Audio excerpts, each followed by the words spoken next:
Good morning everyone. I am Dr. Devika Bhattacharya. My topic is machine learning and artificial intelligence in ophthalmology.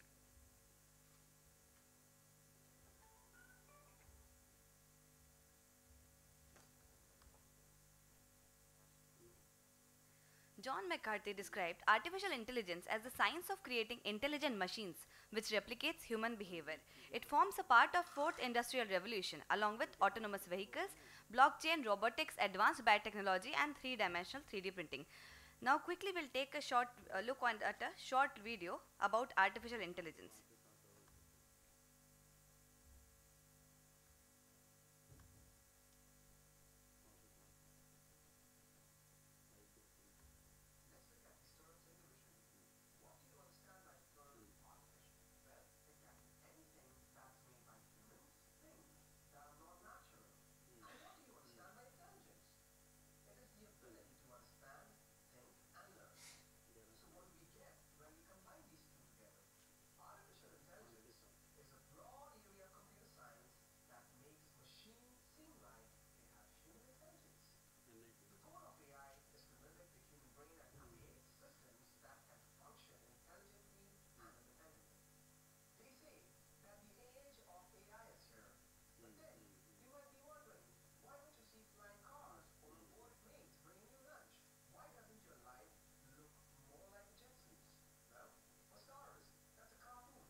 So, with the rise of artificial intelligence in 1956 by John McCarthy, there was a great improvement and a boom in computational data capacity in all sectors, with computational advances enabling complex model training and learning, which was the UN data revolution in 2015. Coming to definitions, machine learning, deep learning and conventional neural networks. Machine learning is defined as the area of study where the computers have the ability to extract relation and features of the data as a learning process, but without being programmed for this task. Deep learning is a branch of machine learning that includes a whole family of algorithms with common characteristics, an architecture organized by hierarchical levels, which uses multiple layers of convolutional neural networks. Convolutional neural networks are made of software-defined neurons which together try to figure out the instructions to process data to get information. This is an infographic showing the relationship between artificial intelligence, machine learning, deep learning and neural networks. Machine learning versus deep learning. In machine learning, we have to give the input and we have to extract the features manually. A technician is required. Thereby, it will classify and give the desired output. Whereas in deep learning, only the input has to be presented and the feature will be extracted automatically and then we'll get the desired output. No technician, in midway technician is required in deep learning. There are three types of machine learning: supervised, unsupervised and reinforcement learning. This is how learning approaches of machine learning methods are. In supervised learning, there will be data has to be provided with labels and required output will be given. In unsupervised learning, data without labels will be given, and in reinforcement learning, there will be only state and actions. A required output will be given with future actions and states. Now coming to role of AI in healthcare, it helps in early detection of ailments, it helps in treatment, it helps in associated care, giving a superior experience. It helps in the end of the life care and the checking health, and through wearables we have different watches to look at. This is all based on AI. It also improves decision making. In it is also used in medical diagnostics, personalized treatment, drug delivery, and improving the patient's outcomes. Artificial intelligence in medicine is used in ophthalmology, cardiology, gynecology, radiology, dermatology, and pathology. Coming to AI in ophthalmology, the most common use of AI has been done in analysis of retinal fundus images, because everything is image based. So we are very much helped to for the area in ophthalmology. It is used for diabetic retinopathy, age-related macular degeneration, retinopathy of prematurity. It also helps in other areas where intraocular lens power calculation, glaucoma, myopia prediction, and visual field analysis are there, and it is also incorporated nowadays in smart EMRs. How to read a paper of AI, or how to read a result of AI? We have 3 steps. Steps 1 will be evaluate if the study results are valid, which is based on questions where was there any independent blind comparison with the reference standard?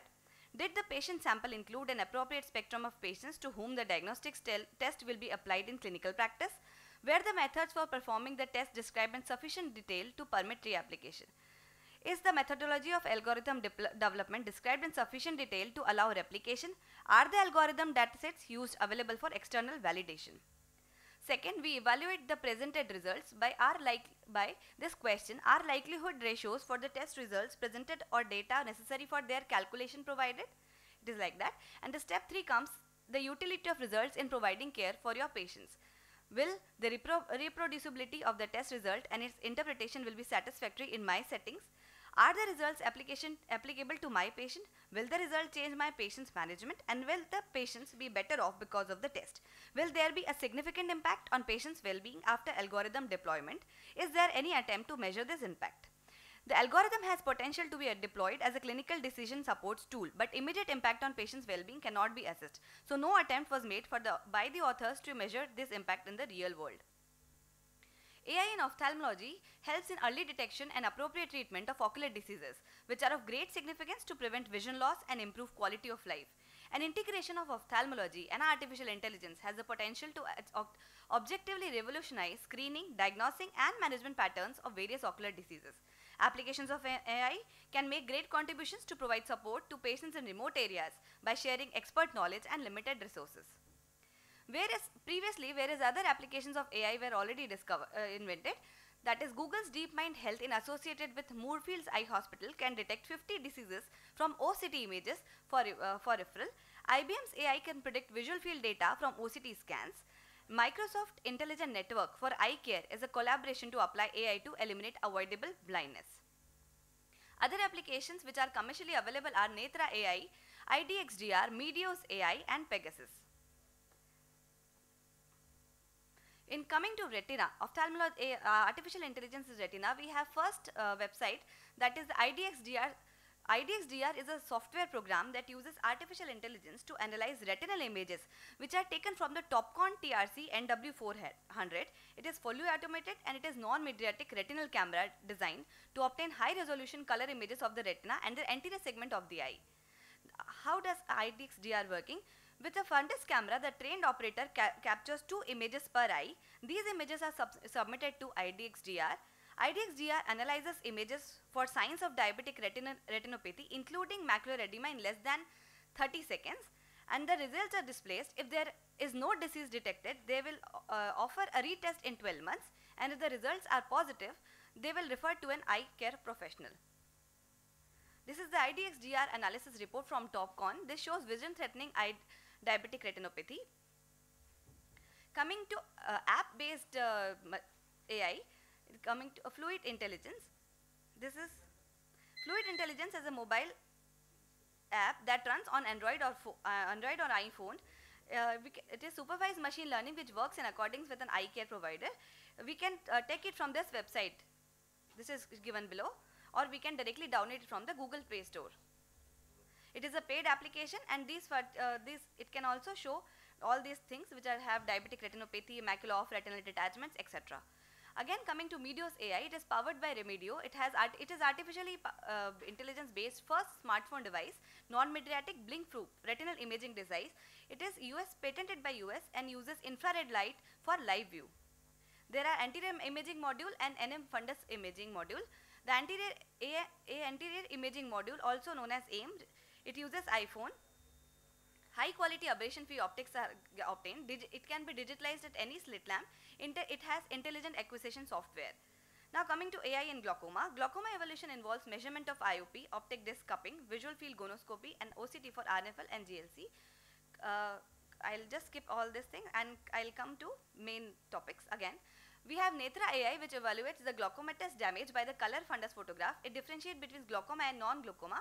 AI, it is a real-time virtual second opinion at the click of the button we can take. It saves times and cost with faster screening. This is Sensimet Triggerfish. It is a low cost. It can be assessed through cloud-based web portal or direct integration with the fundus camera. It analyzes fundus photographs within minutes for diabetic retinopathy. It is real-time imaging, and also it helps in blood vessel segmentation and image post-processing, empower users and specialists with greater insights to make faster and accurate diagnosis. This Netra AI, with image can be captured, it can be secured, transferred to patient data. Netra AI performs automatic analysis, patient information. It also incorporates patient information from previous visit, which includes fundus images, and then the report is generated with bioidentifiers. It is also used in eye screening camps, diabetologists, optometrists, and in retina specialists, which saves times and cost on screening, focus on patients require attention, and it also gives virtual second opinion. For screening purposes, it is images captured by field staff. The image is uploaded by API or web portal, and automatic retina image is analyzed by Netra AI, and its suspicious images are reviewed by triad system remotely. It was developed by Shankara Eye Foundation in India. This is how it analyzes the fundus image. Then we have Pegasus. Pegasus is a DL system to detect glaucomatous optic neuropathy from colored fundus photograph. It has accuracy in the interpretation of OCT and fundus imaging. It makes accessible to all healthcare professionals. Pegasus helps in regulating patient outflow and triaging the urgent referrals. It minimizes false positive referrals. It is device agnostic.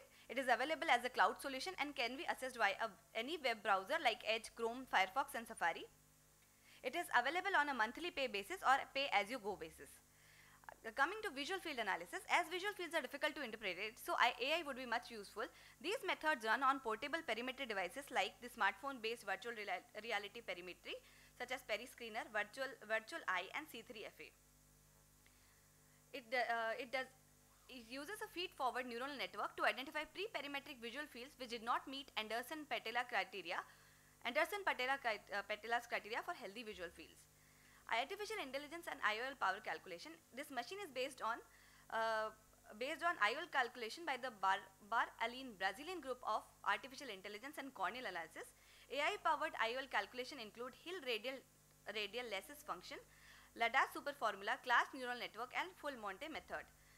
This is website which calculates IOL power on eyes which has undergone previously LASIK or LASIK surgery for myopia and hyperopia. It has iolcalc.ascrs.org. Here you can just give the input by entering the demographics. We enter pre and post LASIK refraction states, and it gives the IOL power. Yeah, okay, just finish. This website provides IOL power in normal eyes which has not undergone any eye procedure previously. Keratoconus, etc. can be keratoconus, former first keratoconus can be detected by AI. Other areas which AI is used are pediatric ophthalmology, ocular oncology, reconstructive surgery. We also have morancore.utah.edu basic ophthalmology review website where you can go and process these areas. Other areas it is used in the prediction of myopia and children using machine learning with data such as age, gender, onset of refractive error, etc. TensorFlow is a DL used by Google for predicting refractive error from retinal fundus photographs. So in conclusion, these are the commercially available apps. Fundus photograph can be analyzed on Orbis Cybersite Consult website also in clinical case section, and many newer fundus cameras as OCT machines might come has inbuilt AI softwares. Nowadays, EMR may be integrated with the cloud AI system. So future of AI can even overpower the human or de-skill a physician. It is not like that. Ophthalmology should know about it. Ophthalmology should know about the AI resources available to them and make judicious use of them when understanding their limitations. Thank you. Thank you, Dr. Devika, on an in-depth analysis of artificial intelligence in ophthalmology.